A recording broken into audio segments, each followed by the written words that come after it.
ഓ എടി നിന്റെ ഫോൺ ആക്കടെ ബെല്ലടിക്കണേ. ആ അമ്മ. ഹലോ അമ്മേ. ആ ഹലോ. ആ മോളെ നീ പോന്നോ?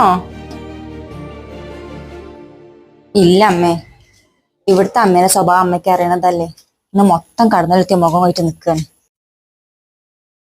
ഓ ഓളെ തള്ള മൂപ്പിക്കാൻ വിളിപ്പിക്കോ. എത്ര മൂപ്പിച്ചാലേ എന്റെ അടുത്ത് വില പോവില്ല. എന്തു പറ്റി മോളെ? അവിടെ എന്തെങ്കിലും കുഴപ്പമുണ്ടോ? ഏയ് അതിനെന്ത് കുഴപ്പം? അതിനിവിടെ എന്നും കുഴപ്പല്ലേ. ഇന്നിപ്പോ അതൊന്നല്ല, ഇന്നിപ്പോ ഞാൻ അങ്ങോട്ട് പോരാൻ ചോദിച്ചില്ലേ, അതിനാണ്. ഏട്ടനെന്നെ കണക്കിന് കിട്ടിയിട്ടുണ്ട്. പാവ സുഖില് അവൻ നിങ്ങൾ രണ്ടാളുടെ ഇടയിൽ കടന്ന് കഷ്ടപ്പെടുന്നുണ്ടാവും. ഒരു കണക്കിന് ഏട്ടനൊരു പാവാണ്. എന്നെ ഭയങ്കര ഇഷ്ടാ. അതുപോലെ